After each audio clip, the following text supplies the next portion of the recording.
Dios bendiga poderosamente, hermanos y hermanas que me escuchan en los diferentes lugares de este ministerio. Yo soy el que soy, anunciando que hay esperanza en el nombre de Cristo Jesús.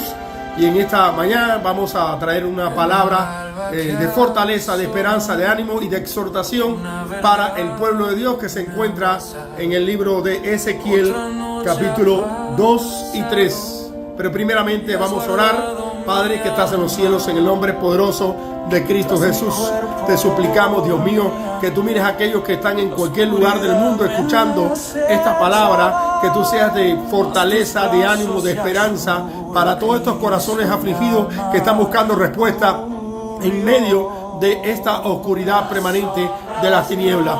Sabemos por tu palabra que estamos viviendo los tiempos finales, oh Dios, del cielo y de la tierra, y sabemos, Padre Celestial, que proféticamente estamos en una época muy difícil en la cual el ser humano tendrá comezón de oír, pero no de oír la verdad. Padre, en el nombre poderoso de Yeshua, el Cristo, el Nazareno, te pedimos en esta mañana que realmente esta voz sea llevada por tu Espíritu Santo, que tú traigas sanidad, liberación. Padre, en el nombre de Cristo Jesús, oh Dios del cielo, te rogamos que tu nombre sea santificado a través de nosotros, que venga tu reino y que siempre se haga tu voluntad, Padre, así mismo como en los cielos en esta tierra. Mira la mamá de Sergio, mira el hijo de la hermana Gladys, aquellos que me han pedido oración, y por aquellos que todavía no han pedido oración, te rogamos que tú trates con ellos, en el nombre todopoderoso de Cristo Jesús, en el nombre todopoderoso de Cristo Jesús. Aleluya, oh Dios del cielo y de la tierra. Sí y amén.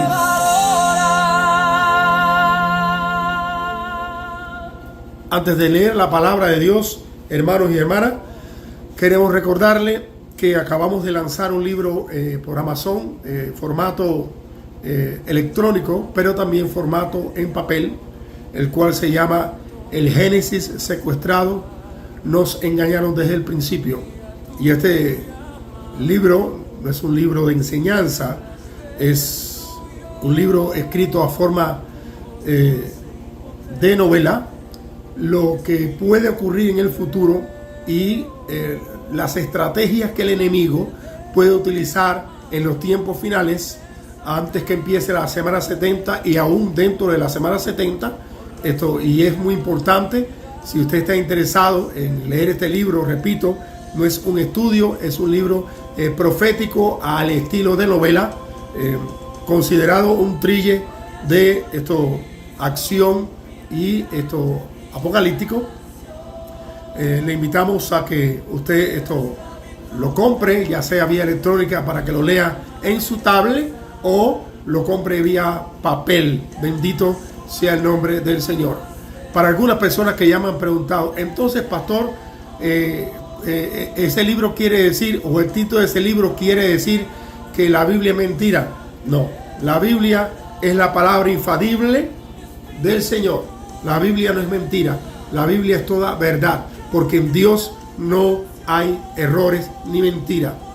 Solamente que le puse ese nombre del Génesis secuestrado, porque el enemigo, desde un principio, y no le puedo decir de qué trata el libro, pero el enemigo desde un principio plantó la semilla y trató de robar la verdad de nuestros corazones de una forma muy sutil, y por eso es que se llama el Génesis secuestrado.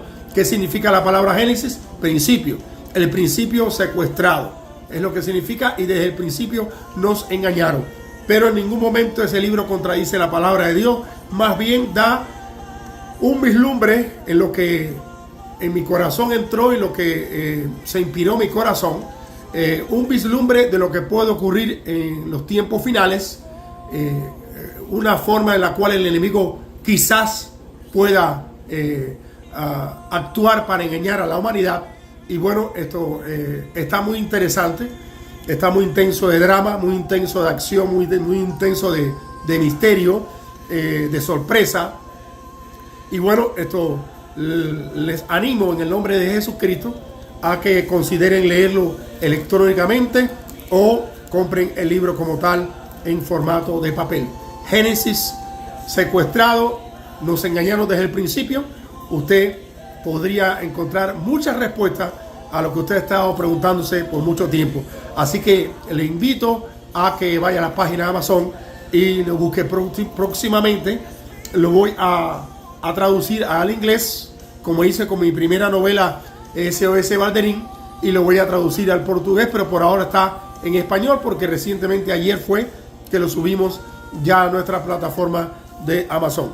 Así que sin más premura vamos a pasar a la bendita palabra del Señor y vamos a leer en Ezequiel capítulo 2 y capítulo 3 la bendita palabra del Señor. Y me dijo: hijo de hombre, ponte en pie para que yo te hable.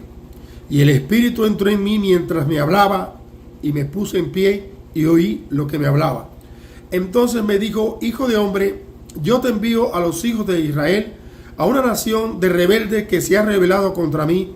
Ellos y sus padres se han levantado contra mí hasta este mismo día.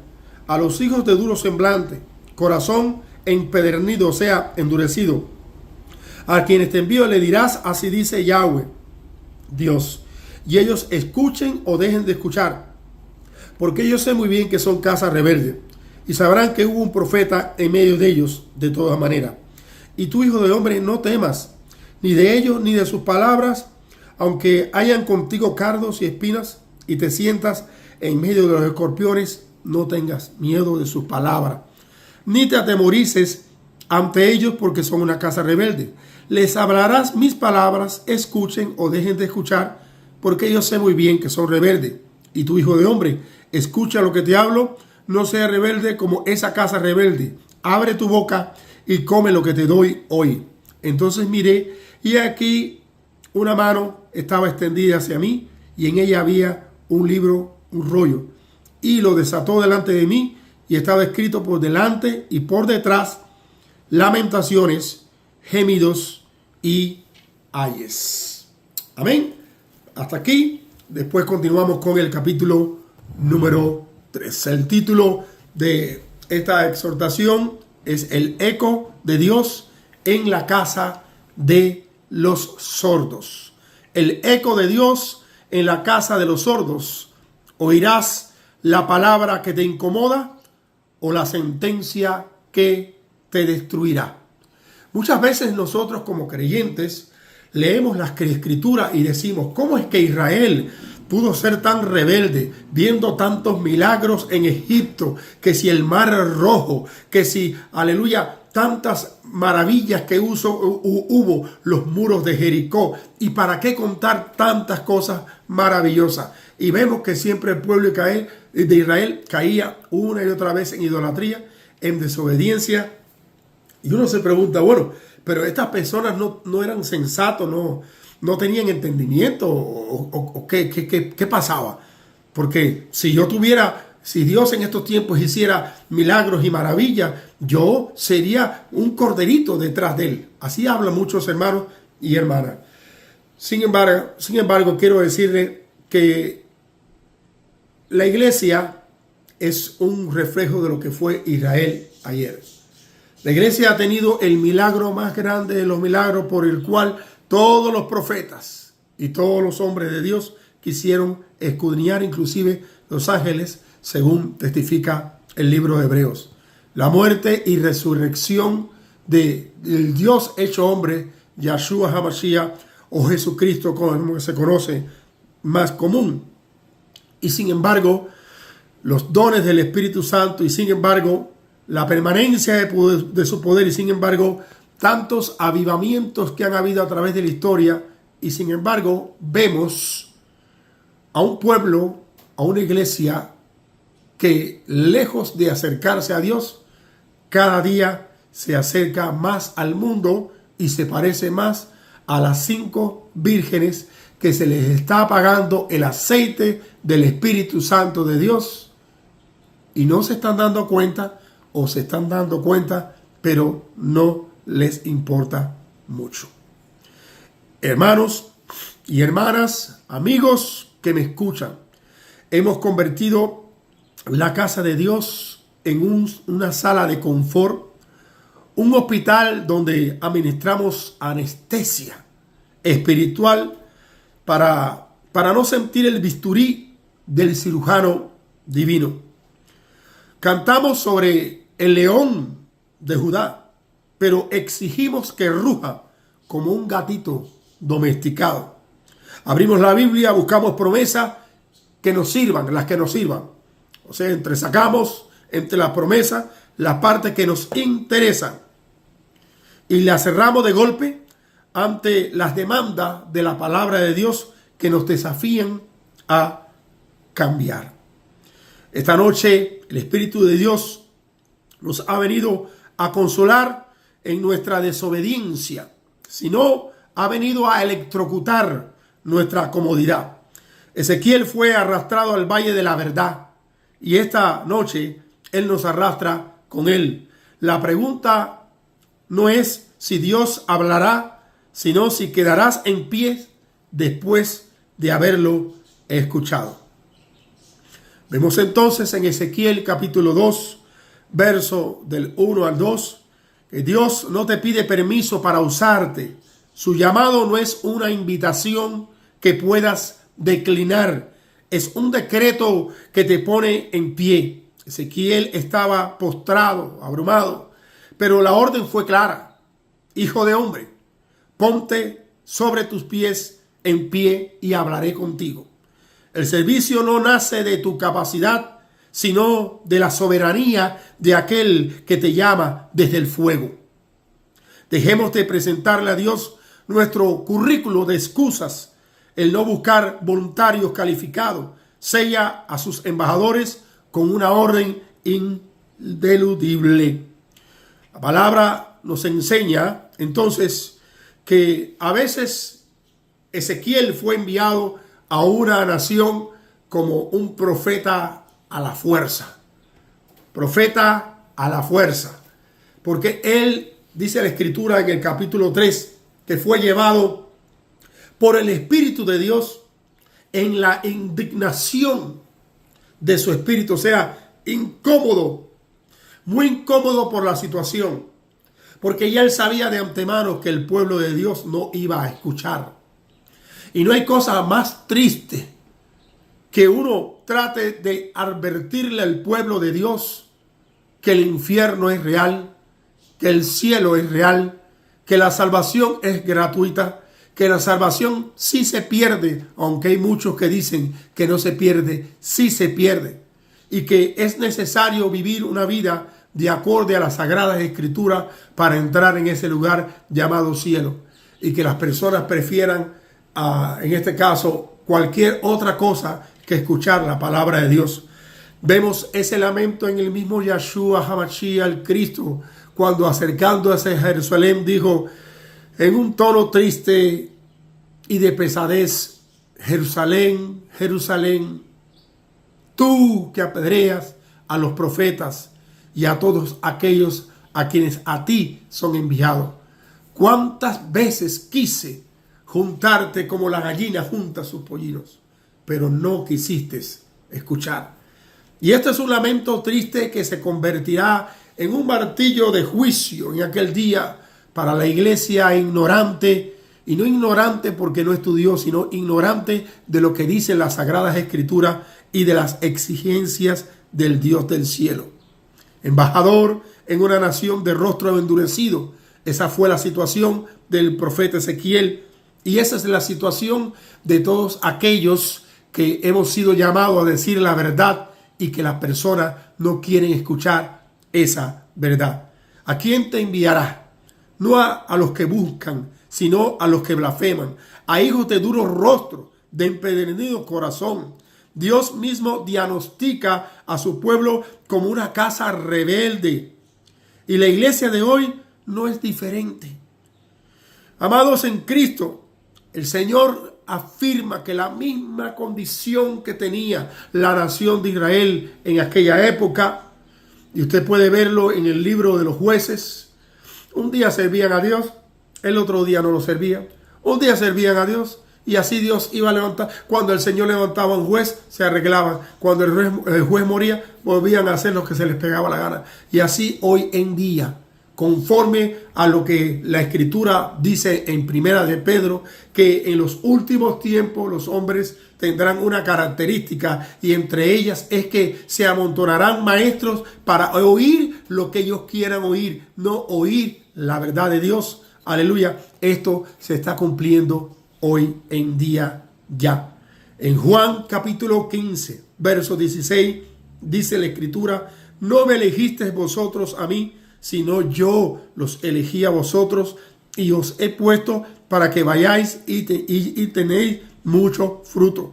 Entonces el profeta fue enviado a la fuerza, fue enviado a un pueblo de un corazón duro, un pueblo que no quería escuchar, un pueblo rebelde, al igual que la iglesia de hoy. Dios, hermano y hermana, que quiere servirle a Él con todo el corazón, Dios no te envía para que tengas éxito. El Señor no nos envía a nosotros para que tengamos éxito. El Señor nos envía para que ellos, los que escuchan la palabra y no la obedecen, no tengan excusa en el día del juicio. Si cuando predicas la palabra de Dios sientes que nadie te quiere escuchar, que a nadie le interesa tu mensaje, que quizás eres el ministro menos el profeta, menos el proclamador, menos el pastor, menos el evangelista, menos escuchado, Dios no te envió. No te preocupes, porque Dios no te envió para que tengas éxito.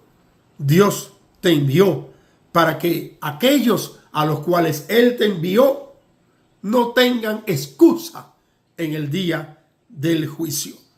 Ahora bien, vemos una vez más en Ezequiel 2:8 y ya el capítulo 3, verso del 1 al 3, que ordena al profeta: abre tu boca y come lo que te doy. El menú de Dios para su atalaya, para su vocero, para el verdadero profeta, para el verdadero ministro de Dios, no es un buffet de autoayuda.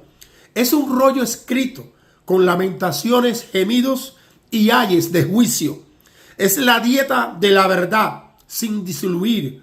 Hoy la iglesia sufre de desnutrición espiritual porque solo consume las calorías vacías de un evangelio sin juicio, un evangelio sin arrepentimiento, un evangelio sin santidad. Dios nos llama a un banquete amargo, y todo aquel que ha sido llamado por Dios en esta generación final tendrá un mensaje contundente, no de autosuperación, no de levantar el ego, sino un mensaje: arrepentíos y convertíos. El mensaje del evangelio comenzó así: arrepentíos y convertíos. Y el mensaje del evangelio ha de terminar así: arrepentíos y convertíos. Porque solamente un corazón arrepentido y que haya cambiado tendrá la posibilidad de entrar en el reino de los cielos. Apocalipsis capítulo 10, verso 10 dice: y tomé el libro de la mano del ángel y lo comí. Y era dulce en mi boca como la miel, pero cuando lo hube comido, amargo en mi vientre. Vemos una similitud de repetición en esta situación en la boca del vocero de Dios. O sea que Dios no nos está llamando a que tengamos éxito, sino nos está llamando a que prediquemos la palabra tal y como es. No importa si en esta tierra tenemos éxito o no.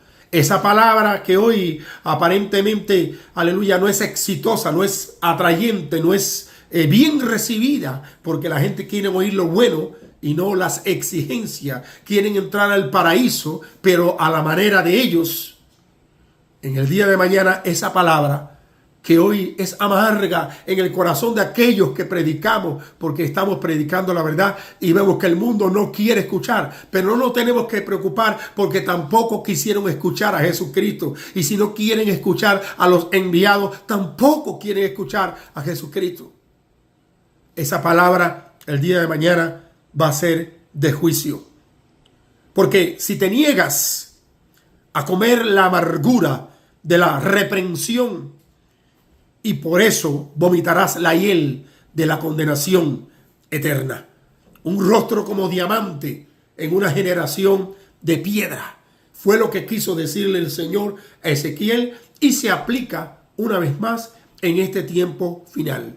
Un rostro de diamante para una generación que tiene el corazón de mármol, de piedra, que tiene comezón de oír, pero no de oír la verdad. Una generación que a lo bueno le dice malo, que a lo malo le dice bueno. Una generación que no considera como primicia, como camino, como guía de fe y conducta la palabra de Dios. Una generación que tiene religión, pero no tiene salvación. No puedes enfrentar un tanque de guerra, hablando de un ejemplo, con una pistola de agua. No puedes confrontar una generación de corazón de piedra con una fe de gelatina. Por eso Dios le dice a Ezequiel: he hecho tu rostro fuerte como diamante, más fuerte que el pedernal. La iglesia ha negociado su mensaje por temor al hombre, por temor al que dirán, o por temor a que me cierren el templo si digo las cosas como son. Hemos cambiado la espada del Espíritu por una pluma para agradar a la gente. Dios nos llama a ser diamante, no almohadas. Aleluya. Veamos entonces, inquebrantable ante el rechazo inevitable. La terquedad divina, o sea, vamos a decirlo de esta manera, la terquedad divina. Dios se vuelve a veces terco tratando con su pueblo, aunque ve que su pueblo no quiere. Él sigue golpeando de una manera terca, ahí tratando, aleluya, alabado sea el nombre de Dios. La inquebrantable terquedad del Dios del cielo, aleluya, ante el rechazo inevitable. La arrepentencia es abrumadoramente terrible y honesta. La casa de Israel, la iglesia, no te querrá oír. Quite casa de Israel cuando usted lea Ezequiel 2 y 3 y ponga iglesia, y va a ver qué mensaje más contundente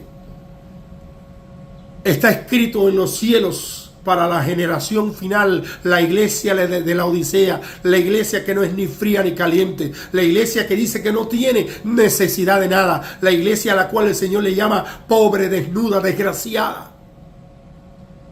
Y la palabra desgraciado no es una palabra, mala palabra, o no es una palabra grosera, porque la palabra desgraciado, desgraciada, es una persona sin gracia. Vaya a el diccionario de la lengua española. No es una palabra incorrecta. Se está anunciando que es alguien que está sin gracia, desgraciado, no tiene gracia, perdió la gracia de Dios. Ahora bien, si el mundo te aplaude, aleluya, oye bien, tu fidelidad a la palabra de Dios será la causa directa del rechazo del mundo, que es lo que veníamos diciendo. Y si el mundo te aplaude, pregúntate: ¿a quién has traicionado? Porque siempre que un hombre y una mujer, y lo vemos desde Génesis hasta Apocalipsis, predica la verdad, el mundo lo rechaza. Ahora, si el mundo no te rechaza, pregúntate: ¿a quién has traicionado? La respuesta es clara: a la palabra de el Señor. La iglesia busca estrategia, métodos para ser relevante. Cuando Dios busca profetas que sean resistentes, todo lo contrario. Jeremías capítulo 1, verso 18 al 19. Porque aquí que yo te he puesto en este día como ciudad fortificada, dice esa porción, y pelearán contra ti, pero no te vencerán, porque yo estoy contigo, dice Yahweh, para librarte. O sea, tu popularidad en la tierra puede ser la evidencia de tu traición al cielo. Repito, tu popularidad en la tierra, el ser popular en este mundo, aleluya, puede ser la evidencia, la prueba de que tú has traicionado el cielo. Porque desde Génesis hasta Apocalipsis, hasta el último profeta, fueron rechazados. El mismo Dios se hizo carne, el Verbo se hizo carne, Jesucristo se hizo carne y fue rechazado. A los suyos vino y a los suyos no le recibieron. Que todo aquel que trae el mensaje de la palabra de Dios se vuelve impopular si lo trae correctamente, porque el mundo lo va a rechazar automáticamente. Así que si eres popular en esta tierra, o estás buscando ser popular, estás buscando tener seguidores, ten cuidado, no estés empezando a traicionar el cielo. La angustia santa de la verdad, algo que consumía el corazón del profeta, porque él dice que él fue tomado en la indignación de su espíritu. Y ahora sí vamos a leer otra porción más de Ezequiel, capítulo 3. Dice la escritura en el verso 12 al 15. Entonces el espíritu me levantó y oí detrás de mí un gran ruido atronador. Bendita sea la gloria del Señor desde su lugar. Oí el ruido de las alas de los seres vivientes que tocaban una a la otra, el ruido de las ruedas junto a ellos, un gran ruido atronador. Y el espíritu me levantó y me tomó, y yo iba en la amargura de la indignación de mi espíritu, y la mano de Yahweh era fuerte sobre mí. Entonces vine a los desterrados de Tel Aviv, que habitan junto al río Quebar, y allí donde estaban ellos y vivían, estuve sentado 7 días atónito en medio de ellos. El espíritu levanta a Ezequiel, aleluya, no sale a celebrar, se va en amargura, en la indignación del espíritu. Se sienta entre los cautivos atónitos por 7 días. 7 días de silencio abrumador. ¿Dónde está esa carga hoy en día en nosotros? Lloramos por nuestras finanzas, por nuestra salud. Oramos por nuestras finanzas, por nuestra salud. Suplicamos por nuestras finanzas, por nuestra salud. Pero ¿quién derrama lágrimas amargas por una generación que marcha hacia el infierno sonriendo? Pregúntate, amigo, hermano que me escucha, ¿quién llora por una generación que va camino al infierno? ¿Quién ora por una generación que va camino al infierno? En vez de presentar, aleluya, un evangelio barato, donde se habla de que todo es prosperidad y que todo va a estar bien y que fuiste llamado, aleluya, a tener lo mejor. Pregúntate, ¿por qué no llorar como Jeremías? ¿Por qué no llorar como Ezequiel? Aleluya, por una generación que va sonriente sin darse cuenta al mismísimo infierno. Un silencio atónito, la carga de la visión divina, porque cuando Dios te carga con una revelación divina en tu corazón, quedas en silencio, quedas pasmado, quedas abismado, como diciendo, ¿y esto qué cosa es? Ver a Dios como es y al hombre como es rompe el corazón de cualquiera. No puedes tener un encuentro genuino con la santidad de Dios y permanecer indiferente ante la rebelión del hombre. Nuestra falta de angustia, como venía diciendo, es la prueba de nuestra ceguera espiritual, amigo y hermano. Hemos aprendido a convivir con el pecado en lugar de estar atormentado por él, como pasó con el patriarca Lot, que estaba ya, aleluya, en Sodoma y Gomorra, incómodo en su corazón por el pecado de aquella gran ciudad. Romanos 9, verso 2 y 3 dice que tengo gran tristeza y continuo dolor, decía Pablo, apóstol, en mi corazón, porque deseara yo mismo ser maldito, que es la palabra anatema, separado de Cristo por amor a mis hermanos. Si la rebelión de este mundo no amarga tu espíritu, es porque ya has perdido el sabor del cielo. Y Cristo lo dijo, aleluya, si la sal perdiese su sabor, ya no sirve para más nada. O sea, en otras palabras, si la rebelión de este mundo no amarga tu espíritu como cristiano, como cristiana, es porque ya has perdido el sabor del cielo. Entonces, un verdadero centinela, que no tiene que ser pastor, evangelista, maestro, un verdadero centinela, un cristiano, un seguidor de Cristo, una luz en medio de la oscuridad, no es cómplice, nunca un creyente es cómplice, aleluya, con el silencio. Ahí en Ezequiel 3, versos 16 al 21, la escritura nos muestra algo, alabado sea el nombre del Señor. Y en este punto sin retorno, la comisión más aterradora de la escritura, Dios te nombra atalaya, vigía.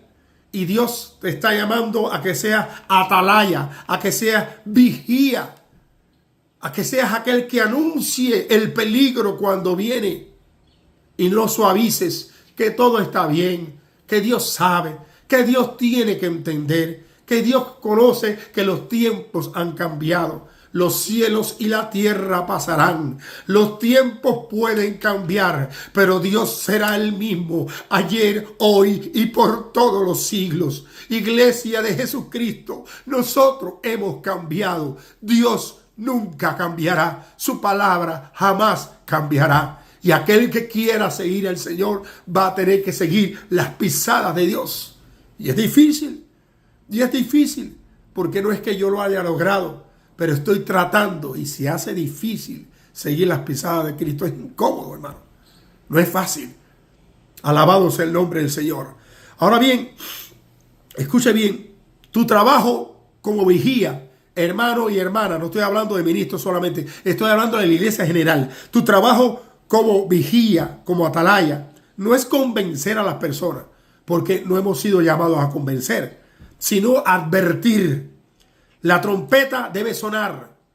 Oiga quien oiga y escuche quien quiere escuchar. Yo predico. Yo no busco seguidores, pero predico y espero que esta palabra llegue al corazón de aquellos que tienen oído para oír lo que el Espíritu Santo dice. Los que no tienen oído para oír lo que el Espíritu Santo dice van a desechar esta palabra. ¿Y qué le voy a hacer a eso? Que yo no he sido llamado, aleluya, para convencer a nadie, sino para advertir como predicador de la palabra de Dios. La trompeta debe sonar entonces. Y Dios establece una ley espiritual ineludible. Una ley espiritual que no hay manera de violarla. La ley de la sangre. La sangre de los perdidos marchará las manos del atalaya silencioso. En otra palabra, usted que es predicador igual que yo, hermano igual que yo, predicador de la palabra del Señor, no importa qué posición ocupe dentro del cuerpo de Cristo, si las almas se pierden por nuestra culpa, un día vamos a tener que dar cuenta. Un día vamos a tener que dar cuenta por cada alma que se perdió. Bendito sea el nombre del Señor, porque va a haber sangre en tus manos, en mis manos. La contabilidad de la sangre de omisión. Escucha bien, iglesia. Cada vez que callas por miedo al que dirán, cada vez que suavizas el evangelio para no ofender, cada vez que retienes la advertencia de juicio, te conviertes en cómplice de la condenación. Si el impío muere sin tu advertencia, su sangre yo la demandaré de tu mano, dice Ezequiel. No es una sugerencia, es una sentencia. O sea, tu silencio es un arma homicida al mundo espiritual. O sea, que cuando nosotros callamos y no predicamos las buenas noticias como son, cuando nosotros suavizamos la palabra de Dios, cuando nosotros cambiamos el mensaje del evangelio por tratar de quedar bien con los demás y que la gente nos escuche y tener seguidores y ser bien recibidos, alabado sea el nombre del Señor, estamos cargando la sangre de esas almas que en un momento determinado van a perder su salvación por culpa de nosotros. Esas almas, aleluya, que no escucharon la verdad, que no fueron advertidas, que no se les dijo la verdad porque se les predicó un evangelio suave de que todo está bien. A Ezequiel en capítulo 2, capítulo 3 se le habla de una forma tajante y él mismo expresa: voy en la amargura de mi espíritu.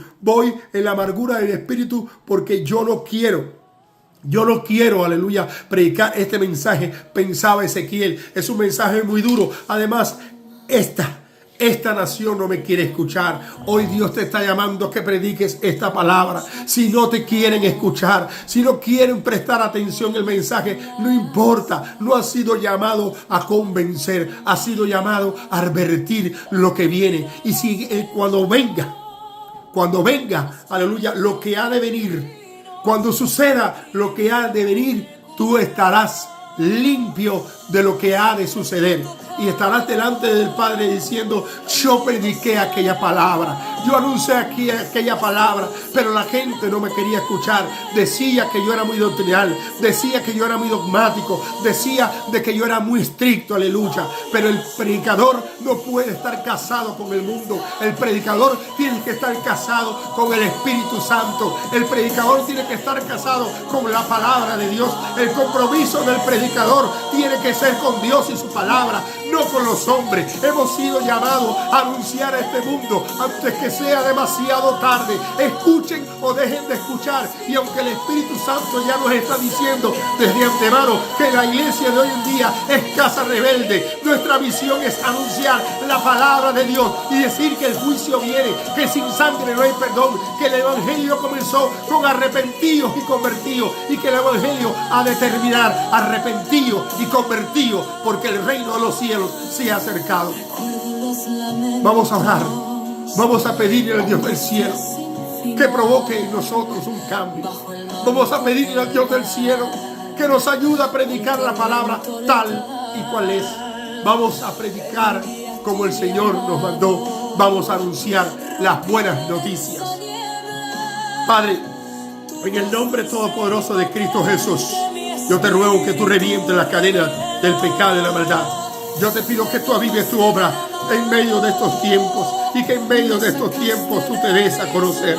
Yo te ruego, Dios del cielo, que tú levantes fuego santo en medio de tu pueblo, en medio de tu iglesia. Aleluya, a nivel mundial, metodista, bautista, Dios mío santo, pentecostales, nazarenos, presbiterianos. Oh Padre celestial, que tú levantes, oh Padre celestial, aleluya, a tu iglesia a nivel mundial, un celo santo, que en esta última hora, Padre, tú envíes fuego, Padre celestial, fuego del cielo avivando tu obra en medio de los tiempos, y en medio de los tiempos date a conocer. Levanta hombres comprometidos con la verdad, hombres que te teman a ti, hombres que anuncien tu palabra tal y como es, sin quitarle una coma, sin quitarle una tilde, en el nombre de Cristo Jesús.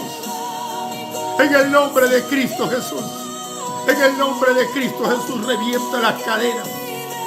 Revienta las cadenas del diablo. Sana a los enfermos. Levanta a los caídos. Oh Dios del cielo. Sana, Padre. Trae liberación. Trae liberación sobre ese hijo de Claudia. Trae liberación sobre esa mamá de mi hermano, Padre celestial, allá en Florida, Padre celestial. Oh Padre, trae sanidad y liberación, como lo hiciste con mi suegro, que lo sanaste de cáncer. Trae liberación, Padre Santo, y haz que en estos tiempos finales, aleluya, tu iglesia conozca que hay profetas en medio de tu pueblo. Padre, en el nombre todopoderoso de Cristo Jesús, yo te lo suplico, en el nombre todopoderoso de Jesús. Padre, echa fuera toda oposición del diablo. Padre, echa fuera toda atadura demoníaca. Padre, abre puertas que no se pueda cerrar. Aquellos que predicamos tu palabra tal y como es, aleluya. Que la advertencia llegue ante cada rincón de la tierra. En el nombre de Cristo Jesús, que aún hay esperanza, pero que se acerca un juicio sobre esta tierra. Que viene persecución. En el nombre de Cristo Jesús, alerta a tu pueblo, Padre. En el nombre de Cristo Jesús. Padre Santo, gracias te doy. Gracias te doy. Gracias te doy. En el nombre, quitabasot, quitarabanza, quitarababa y que sea. Quisiera levantar a baba y quiara baba y casata. Oh, quirre que te le bebe y que te le besu, aleluya. Solo Cristo es el Señor. Aleluya. Solo Cristo es el Señor. Este es ministerio Yo Soy el que Soy, anunciando que hay esperanza en el nombre de Cristo Jesús. El Señor le bendiga.